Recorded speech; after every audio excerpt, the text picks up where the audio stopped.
جی قبلے کی طرف اور قرآن کی طرف پیر کرنا کیسا ہے؟ بھائی نے ایک سوال کیا کہ قبلے اور قرآن کی طرف پیر کرنا کیسا ہے. تو دیکھیے سب سے پہلی چیز تو یہ کہ قرآن کی طرف پیر کرنا بہرحال درست نہیں ہوگا، اس لیے کہ وہ اللہ کی کتاب ہے اور اس کی اپنی اہمیت ہے. جس سے مراد یہ کہ اگر وہ رکھی ہو کسی سمت وہ الگ بات ہے، آپ پیر کر سکتے ہیں، سیدھا اس کے سامنے آپ پیر مت کیجیے. مثال تو قرآن نیچے رکھا اور آپ پیر کر رہے ہیں، یہ تو درست نہیں.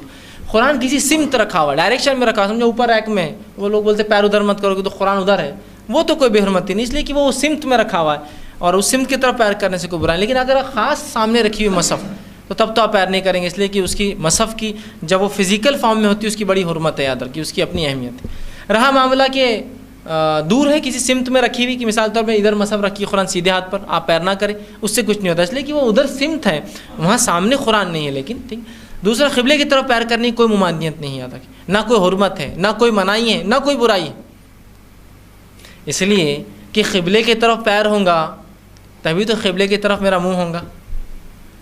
آپ سے فرماتے ہیں قبلہ ہمارے زندہ اور مردہ دونوں کا قبلہ ہے، کعبہ ہمارے زندہ اور مردہ دونوں کا قبلہ ہے نا، ہے نا.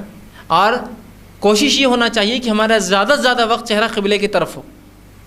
نماز میں تو ہوتا فرض ہے، قرآن پڑھتے وقت بھی کرنا چاہیے، دعاؤں کے وقت بھی کوشش کرنا چاہیے، ضروری نہیں ہے، نماز میں تو فرض ہے.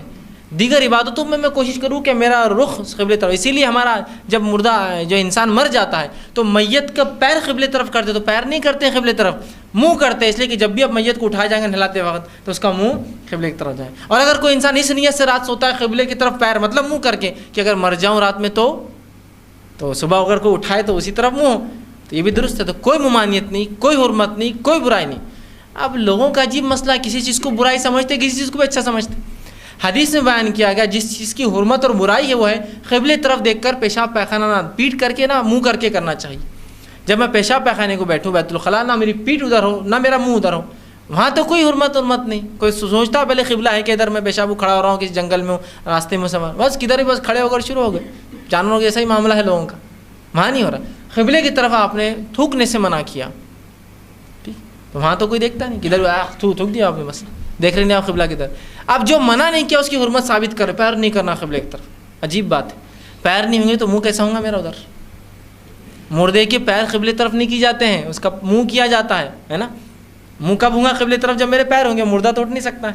تو لہٰذا اگر کوئی اس نیت سے، یہ بھی میں کہتا ہوں اگر سوئے اور یہ کہے کہ اگر میں صبح اٹھوں تو اٹھتے ہی میرا منہ قبلے طرف ہو، بہت اچھا کام کیا اس نے، کوئی غلط نہیں. تو نہ اس کی کوئی حرمت ہے، نہ اس کی کوئی برائی ہے، نہ کچھ. اب بہت سے لوگ لکھتے ہیں جو بات عوام میں برائی کا معنی لیا جائے یا لوگ عوام اس کو برا سمجھے تو وہ بات بھی جو ہے اس سے احتیاط کرنا چاہیے. اب میں کہتا ہوں تھوڑی دیر عوام جو ہے توحید کو برا سمجھیں گی تو کیا ہم سب شرک کرنے لگ جائیں گے؟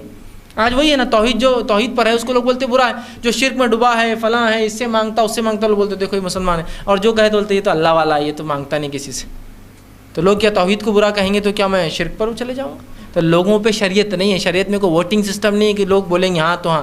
شریعت اللہ کا دین ہے جو آ چکا حرام حلال کے ساتھ، اس میں کوئی لوگوں کے اچھے اور برے لگنے سے تبدیلی نہیں آتی. تو لہٰذا قبلے کی طرف پیر کرنے کی نہ ممانعت ہے، نہ روکا گیا، نہ کراہت ہے، نہ ذرہ برابر بھی اس کی. بلکہ اگر کوئی یہ نیت سے سوئے کہ اگر میرا منہ ادھر ہو جا کے مر جاؤں رات میں تو میرا چہرہ ادھر ہی رہے، تو ظاہر سی بات ہے چہرہ تبھی ادھر ہوگا جب میرے پیر ادھر کی طرف ہوں گے. لہٰذا اس میں کوئی ممانعت، کوئی حرمت اور کوئی برائی نہیں ہے. انشاءاللہ یہ